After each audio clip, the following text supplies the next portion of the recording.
That's so cool. So remind me, you're the founder and the owner of Wells, correct? No, No, okay. no, I am. You would think so. Everyone thinks so. Yeah. And that's like the most the oddest thing in the world. Right. I am the program manager for the mentor program. Okay. I am a lead facilitator for the County Diversion Program. Mm-hmm. I am the lead facilitator for Weld Seattle and its life skills courses Okay. and training. I am the lead facilitator for Seattle PD's Before the Badge program. Oh, wow. And just as of yesterday, signed a contract with King County to create a program for them. That's awesome. Tomorrow, I meet with, I go to Uplift Northwest to teach the first ever bias course for their people that we'll be doing once a month. And after that meeting, I'll be meeting with Gina Hall, who is their ED, but she's also the president of the Urban League. A couple of weeks ago, I sent the Urban League a proposal for a program with their demographic of 13 to 25-year-olds to do a focus group to determine what the cultural issues are with law enforcement. After garnering that information, I'm going to do the exact same thing with law enforcement. Sit them down and do a focus group with them. That's awesome. And then put everybody together. That sounds really good. That's really awesome. That's really cool, man. Yeah. That's the kind of stuff that I want to do. I want to be able to work like side and side with society and law enforcement, Yeah.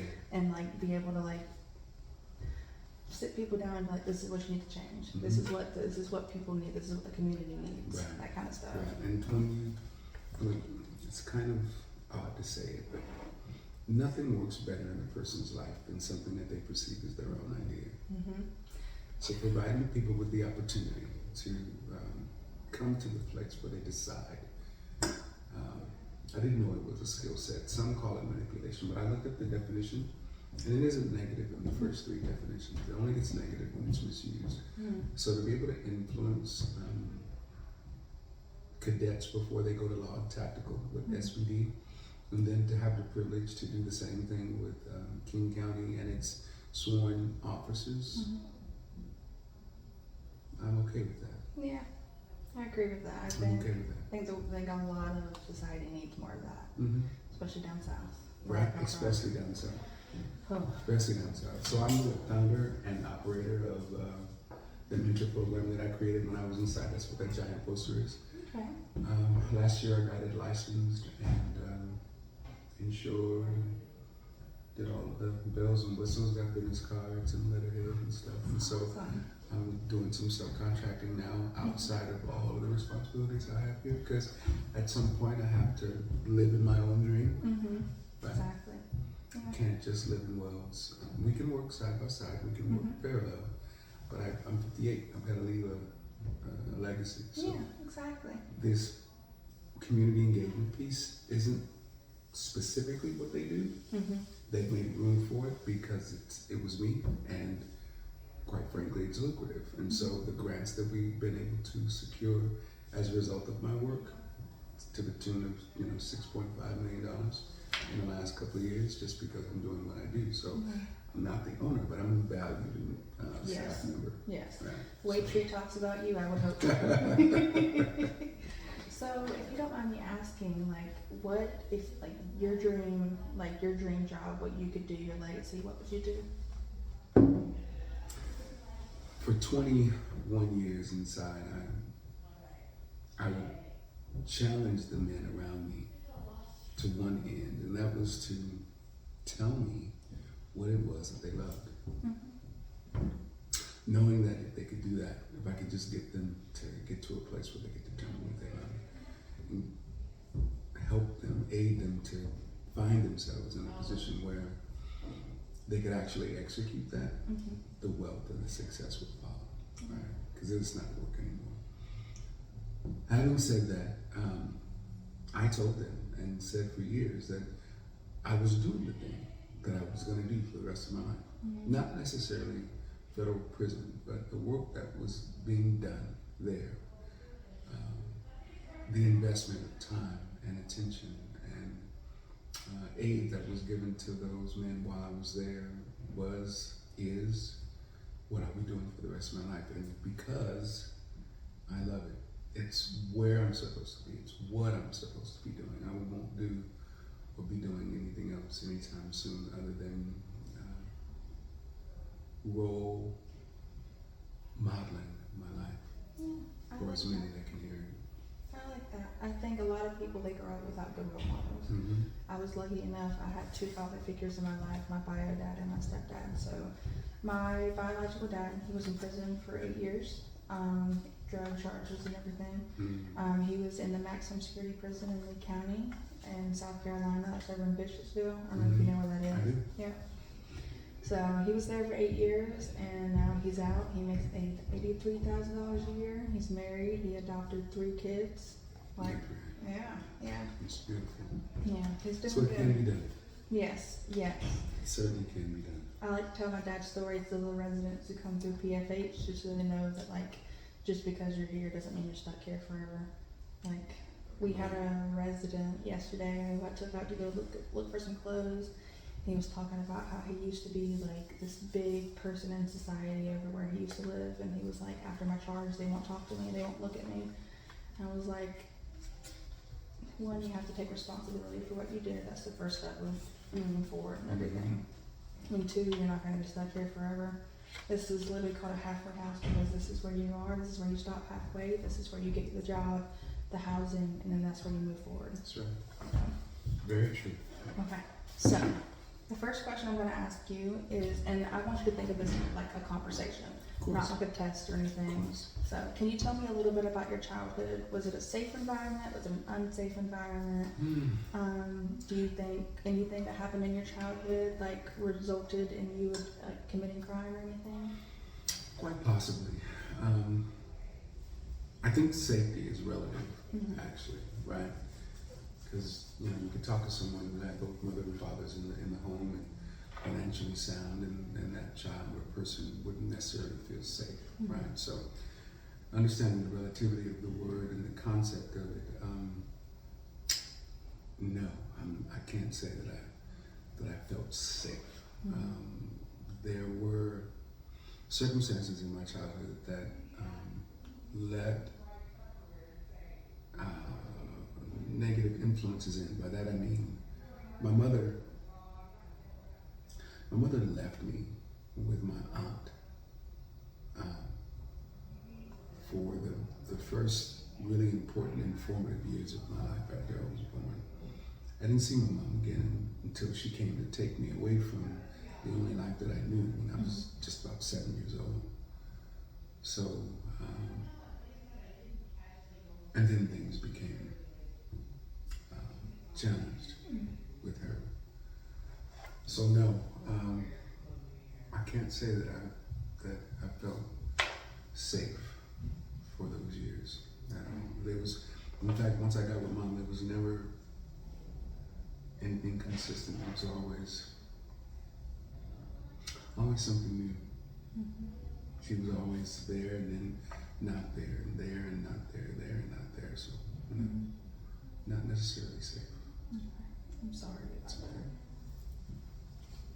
So, okay, now we're going to move on to the teen years and adolescence. Do you have any memorable memories, good or bad, from your teen or adolescent years?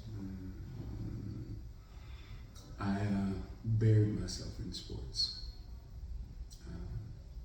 Not academics, but sports. And I was really good. And I knew it. I played Pop Warner football in my hometown from, God, I must have been 11 when I joined the first time when I got on. And it was the only thing that I knew, right? Football was my, I know now, my mental way out of what was taking place around me.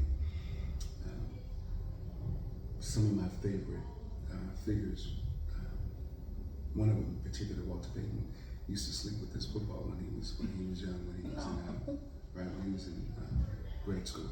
So I started sleeping with my football, right? And I was always really fast, and I could see the field So football was the thing that I loved more than anything else. I think it's how I stayed away from drugs all those years.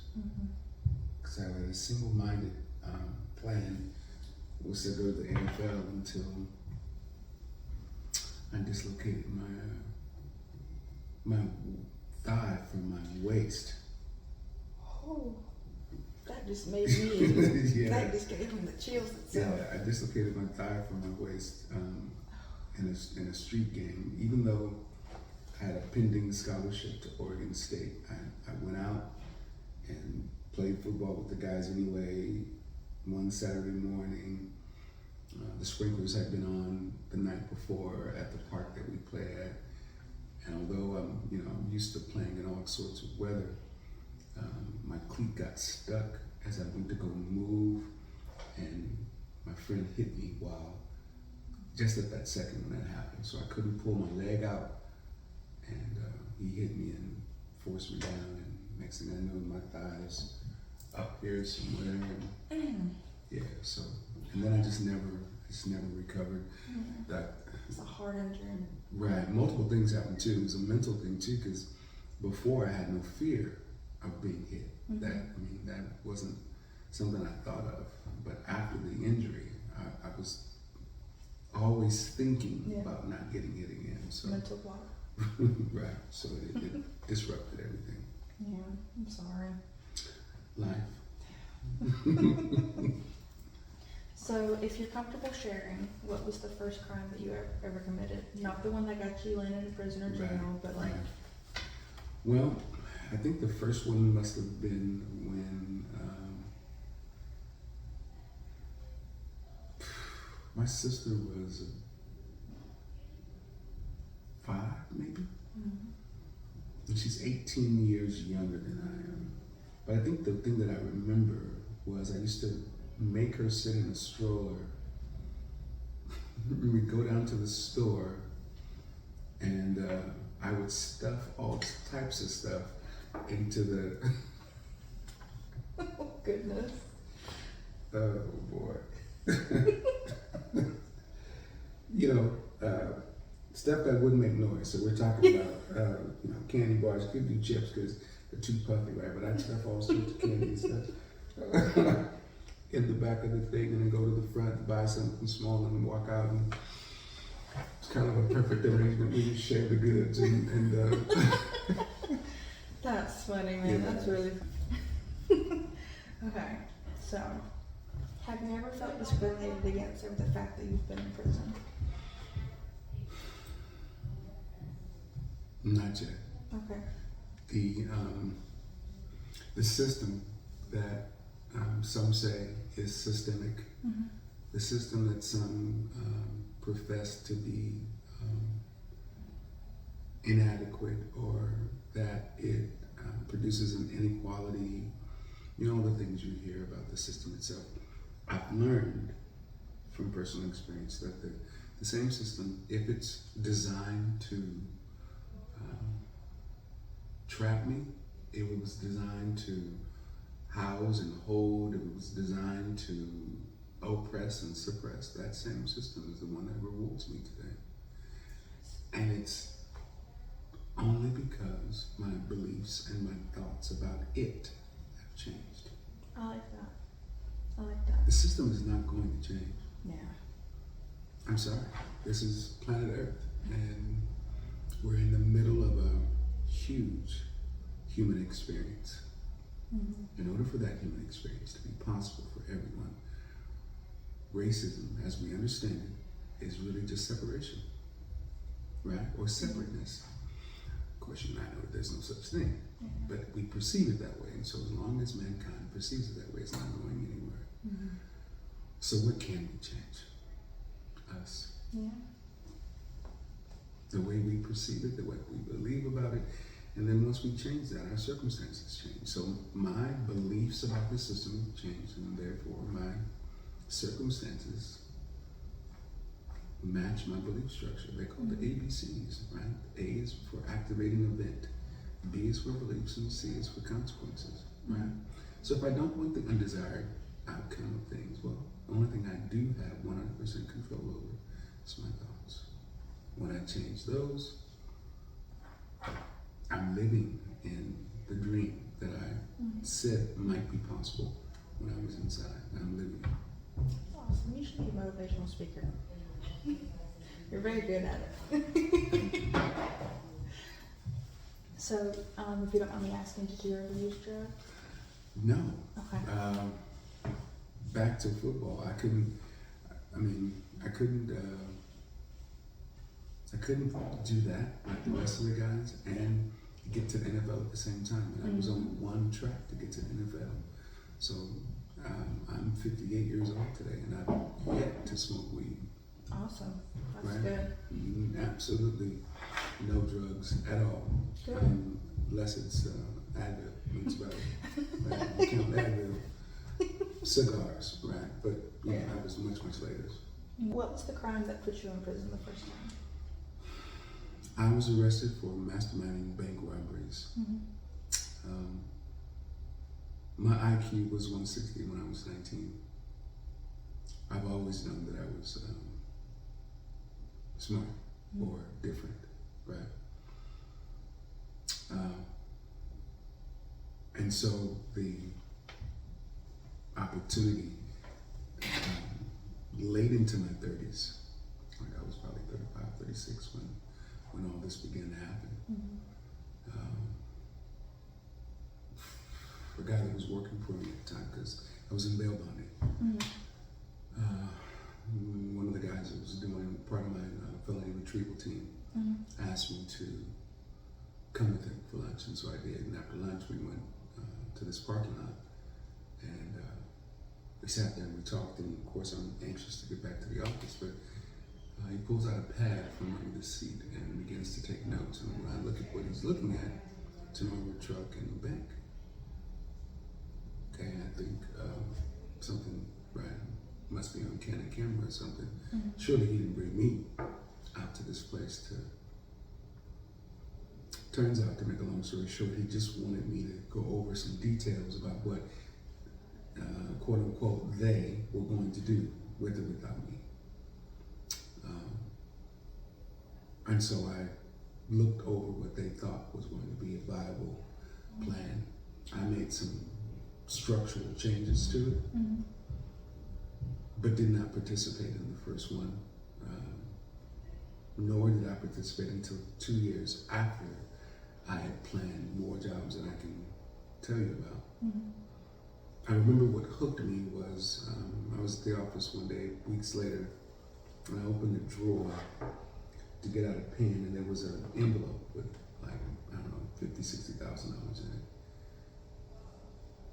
And when I inquired as to what it was, he said, "This is your cut." That's what got me.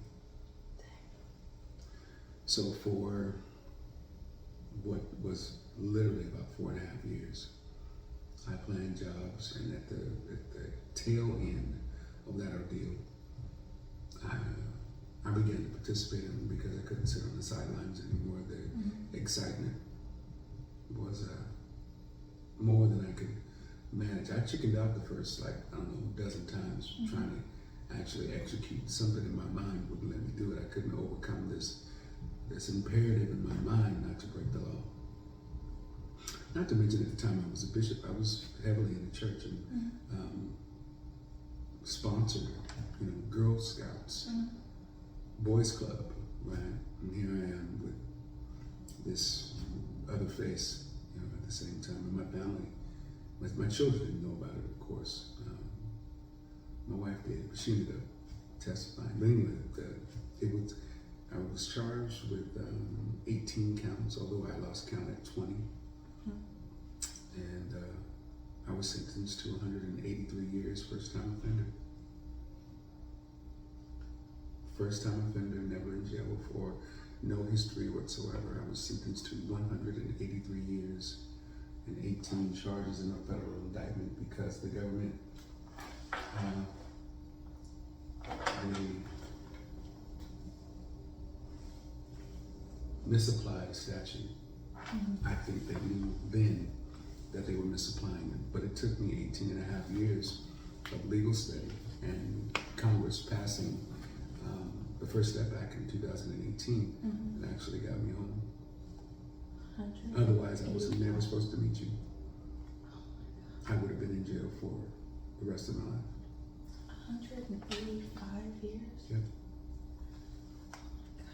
What did it feel like whenever they told you that sentence? When the judge did that, something died. Something died in me that day. But, on the one hand, I think it was ambition and hope died, and potential and possibility, and all the other things that you would naturally associate with the idea of someday getting free and starting over. There was no starting over for me, right? That was game over. So, yeah, it was time to do one or two things: get busy living or get busy dying.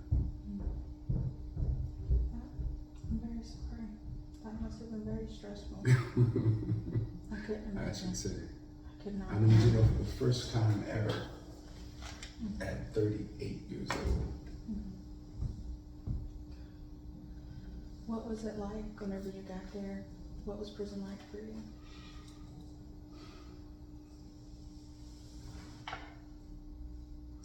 Prison was hell.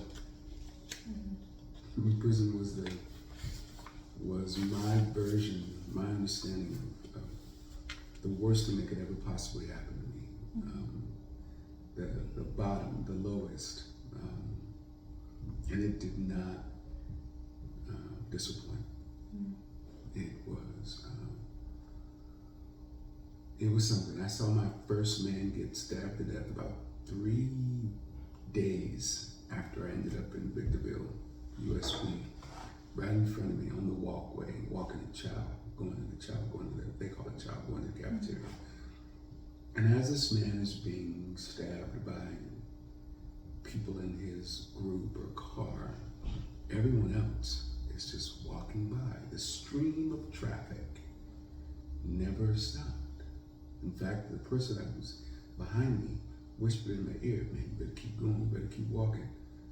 Better keep walking, better keep walking." And so I did. I kept walking. And I turned and I looked back.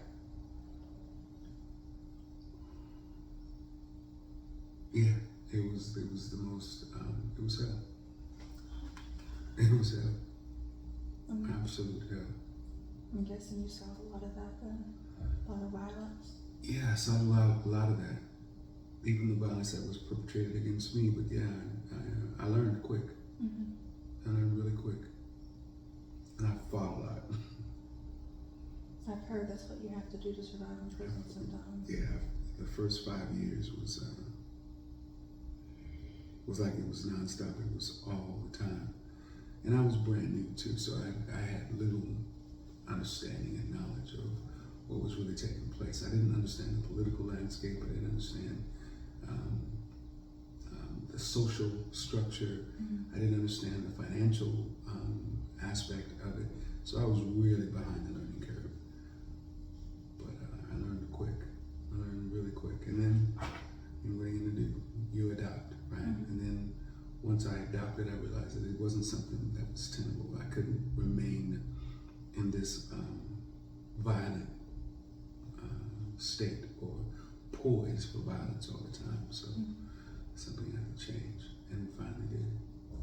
That takes a toll on the body. Yeah. Always having to be prepared for something going to happen. In fact, I was telling someone recently that I live on Rainier Beach, and I've got this gorgeous view of Lake Washington now.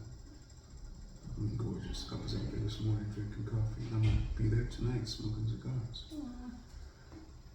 But I finally feel like I can breathe. That whole waiting to exhale is a real thing, because it feels like I held my breath for 20 years. That's what it feels like sometimes. And it's so surreal to be in the place doing the thing that I dreamed I might do. Driving the car that I wanted back in 2013. I mean, it's absolutely incredible to me, living in that space, right, that I intended might be possible someday if da da da. But breathing again is, and I still go outside. I mean, she doesn't understand how I can be outside in the cold. Right, she doesn't get that, but I love putting on the sweater and the hat and the gloves. And I love the blanket and the heater under the blanket, and I just being outside, right? After 20 years of not being able to go outside when I wanted to, not being able to see the moon, I can't not do it, right? Even here sometimes I'll stop what I'm doing, put things on pause, put on my coat and go for a walk just because I can. 2 o'clock, 3 o'clock in the morning, I get up, put on my robe, what am I doing? I'm going outside. Why? Because I can.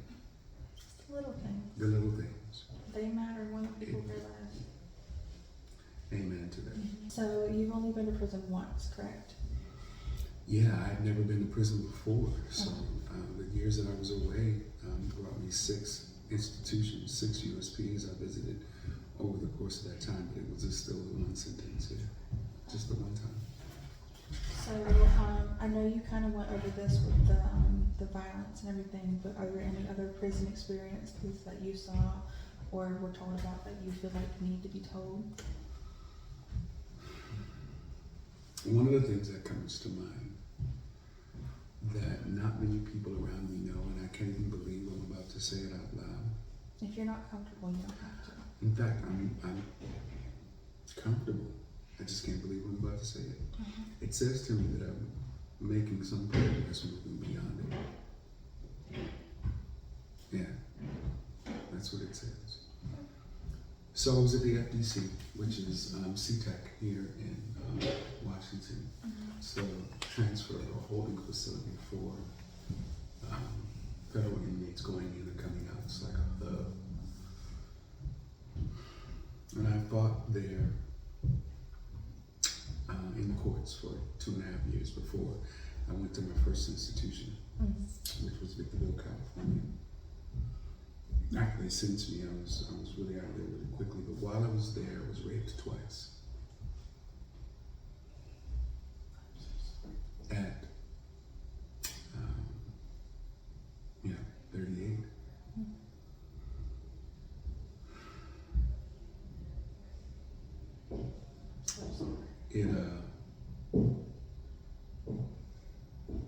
It changed me.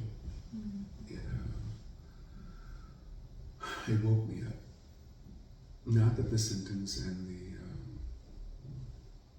the loss of everything, not that that happened. Because it felt, hindsight being 2020, it feels as though the construct was deliberate in its attempt to get my attention.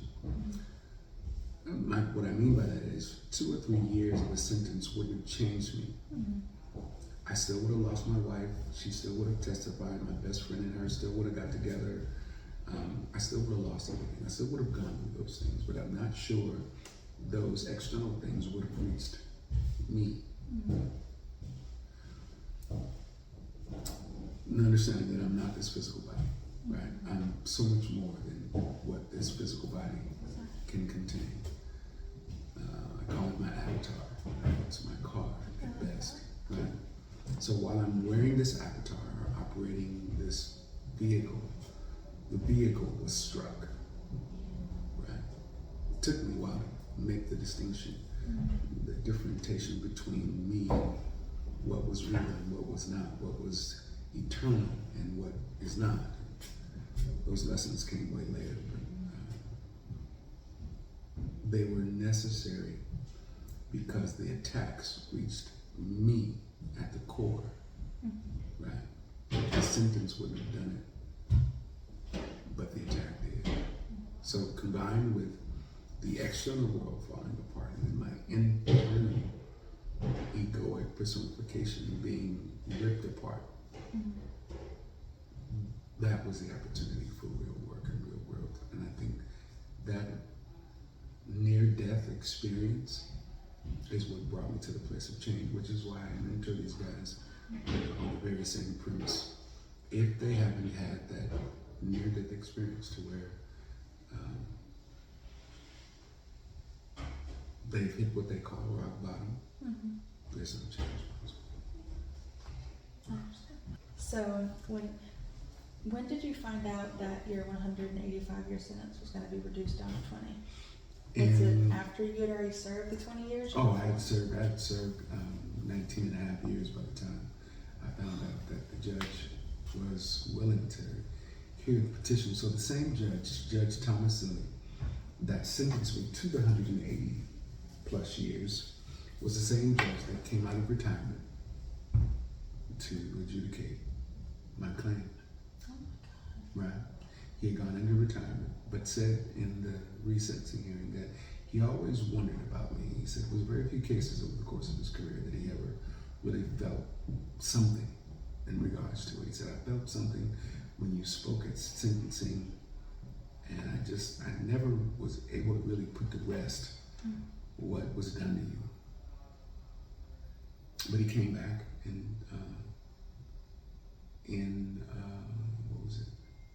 So the first step back passed in 2018. I motioned the court in a handwritten motion in my own hand. I have it in the office. I was thinking about putting it in the frame, but I still have the original motion that I filed with the court on yellow legal paper from the cell. And so I submitted in 2019 or early in 20, and on December 23rd, 2020, Judge Zilli granted my motion for rehearing. He hadn't resentenced me, but he granted me the privilege to be resentenced. No one knew what the time was going to be, what the adjustment was going to be, what his opinion or what the government would try to do or say, but I knew on the 23rd of December 2020 that something was about to happen. He, and you'll love this, he set a date for the memorandum for 2021, and he set a date for my resentencing at that time in that motion, in his order rather. So I motioned, he responded. The memorandum is when my team and the government come together and box it out about who has the better claim, right? The government wanted the judge to reduce it, but not very much. And of course I wanted to go home. Yeah. So, to make a long story short, he set the memorandum date for January 29th, 2021. On my left shoulder, written in my own cursive hand, is Genesis chapter 1:11. In numerology, 129 is 111. Genesis chapter 1:11 speaks about, and God said, let every seed bearing fruit after its kind come forth. Right? Yeah. So then the judge, in that very same order, and this was done in 2007, not 20. He could have known that. That's awesome. On my right shoulder, same place, my own hand, is a tattoo in cursive, my hand, of Revelation chapter 22 and 2, where John in a vision sees fruit on both sides of the river, bearing fruit after its kind. So here, the seed, here, the manifest. The judge sets my resentencing hearing for February 4th. February 4th. I was thinking the tattoo. I was like, Right. February 22nd. Right. I got so So excited. in numerology, you would break the 4 down, right? And you have 222. Shoot. So, how did it feel when you found out that you were getting released? So I'm on the Zoom call on February 4th. Several different things converge to ensure that day takes place, including my counselor coming in on her day off. Mhm. Miss Terrell, who I'll never forget. Miss Terrell was I was in Pollock, Louisiana, Mhm. USP, and the Terrells were married, and she was my counselor, unit manager, and he was a CO. Really, really kind people. So she came in on her day off, arranged for 163 inmates to write letters about me to the judge. Wow. Captains, wardens wrote in about my conduct. The judge, the court had my transcripts from jail. No shots, no fights, no reductions, blah, blah, blah. My daughter and son are on the Zoom call. The judge asked me to speak, whether I had something I wanted to say. So I decided long before then that I was just going to tell the truth. So I told him that I lied. I told him that I was afraid. I told him that my ego was clearly out of my control at that point. I told him that I was afraid of being seen, that I had built up this idea of an image for so long, and that it was nothing short of death that was going to challenge it or thwart it. Mm-hmm. So thank you for doing what you did, kind of thing. And he heard me. He heard from the government, who wanted him only to drop the sentence by 30 years. But he said, after he read my daughter's letter and other letters into the record, that he found that after reviewing all of the things that were submitted and filed, that his conscience wouldn't allow him to keep a man like me in jail another day. He said, this man has accomplished, what he's done what he's done. Everyone, including teachers, are writing in about him being a beacon of light in a dark place. In one case, I can't leave this man in jail. It would be opposite of justice to leave him there. So, time served. I thought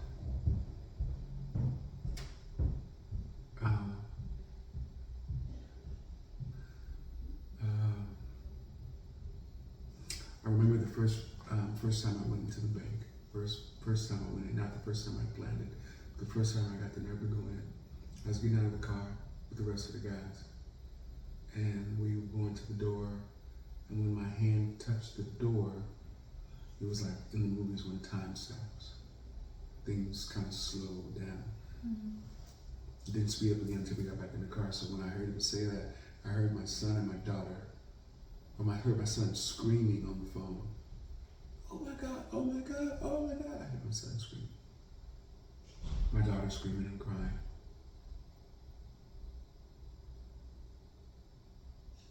And I couldn't believe it. I didn't believe it. Up until the time that I was actually released, I'm walking like a month later, because COVID was hot back then. Mm-hmm. So it took them a month to release me. But and they put me in the COVID unit really quickly to get me out the compound. But even that month while I was there, I couldn't get my mind around what was taking place. Mm-hmm. It didn't seem possible after being denied 19 times. I filed 19 motions over a course of 18 and a half, 19 years, and each one of them got denied until this one. I had made up my mind, I'm just going to keep motioning, right? I'm just going to keep doing it. I'm just going to keep trying and writing and finding a way, because I promised my daughter I'd come home. Even if it meant I had to live to be like 220, I have to keep that promise. And so, but I couldn't, nothing prepared me to get my mind around the possibility of being free. Other than the fact that I told everyone that I would be someday. So imagine saying something all the time in every clinic to everyone, but not really believing it yourself. And it happened. And I went back to the unit, and the guys were just banging on the doors and screaming and throwing stuff, happy. get in the cell, they lock me in, and my cellie is in there. This is before they transfer me. And when I saw him, he was already crying. And I lost it. I cried for what must have been days. It just would not stop. It just kept pouring out. It just kept pouring out. And after a while, I just stopped trying to control it. It just began to leak. And it was surreal. It was surreal. I still have flashbacks, kind of real-time things where I remember being in the cell, thinking about something, yet I'm actually doing the thing that I was thinking about. It's still weird, right? I'm driving the car, or I was in Target, I don't know, a few weeks ago, buying socks because I can, because you don't get to have your own socks inside, or underwear, blah blah blah, right? So buying socks, and I have a moment at the sock aisle where I'm in the cell. I've got holes in my sock, and I'm sewing the hole in the sock on the side of the bed. Yet I'm standing in Target at the sock aisle at the same time. Yeah. I had to leave the store because I was about to break down then too. But the point is, I keep having these recurring experiences while I'm in both places at once. Surreal. So my release was, or the idea of being released was just impossible to get my mind around for a while. Something that wanted me to see how significant a thing it is to be free, to never compromise this again. And I just simply won't, nothing will make me go back. That's awesome, man. Like, you're like a whole motivational story just in a person. So, you've basically already answered me the last 3 questions. So my last question I'm going to ask you is, what was the first thing you did when you got out of prison?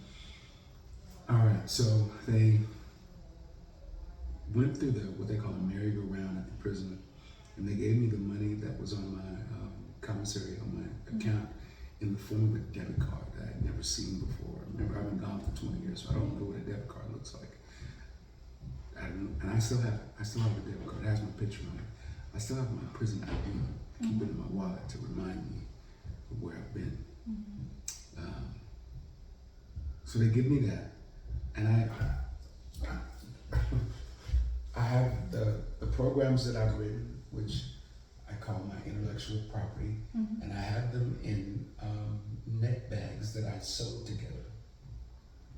I still have them too. They're in the trunk of my car, holding all of my car towels and paraphernalia for keeping my car clean. So I've got my bags in my hand. I'm wearing prison sweats that are brand new that I bought just in case I ever got free.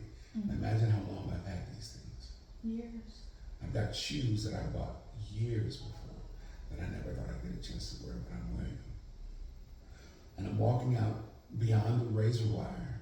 The final gate opens, and the gate closes behind me.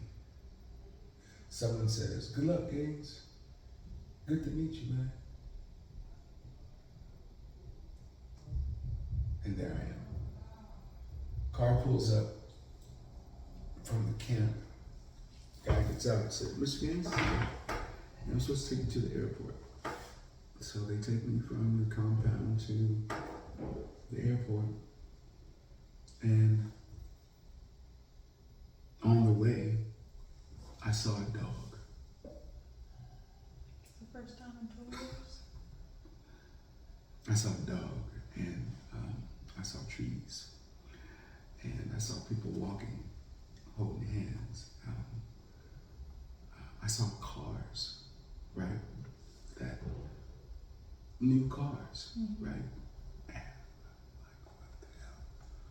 I get to the airport. I'm scared to do anything, but I'm looking for a payphone. There are none. There are no payphones. I'm looking at everyone, looking to see who I can ask where the payphones, and realize what everyone's got this device in their hand. I'm like, what is going on? One person's talking on it. Oh, their phones. Wow. And I look around, everyone has one. I go from that small airport in Pollock to Dallas Fort Worth, where they have these trams now that take people back and forth from one airport to the next. Inside of the airport looks like something out of a movie.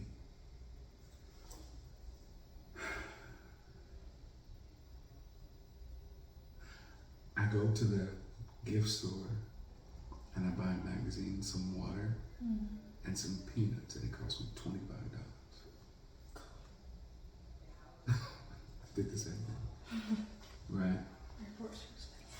So, plane ride is something. When I get to the airport, there's a driver there,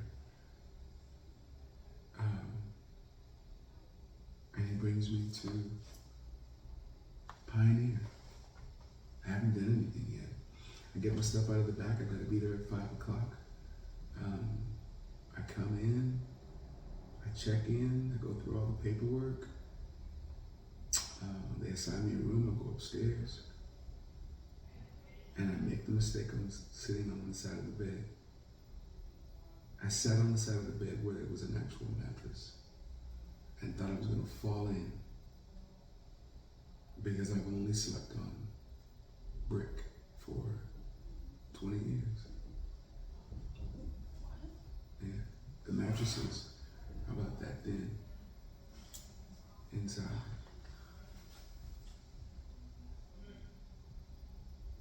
And I cried some more and cried some more. But I think the first thing that I did was I got a pass the next day. And I walked from Pioneer to Pike Place Market. That was the first thing I did. Now that I think about it, the first thing I did was walk from Pioneer to Pike Place, and I cried the whole way. I got down there and saw all the homelessness that I hadn't seen, that wasn't there 20 years ago. Don't know what's going on, right? Places like a ghost town or a ghost walking in it. And I went to Pike Place and I went to Target, but I went to Pike Place so I could buy some vegetables, right? So I ate raw bell pepper and apples at Pike Place and was afraid to be late, so I did that.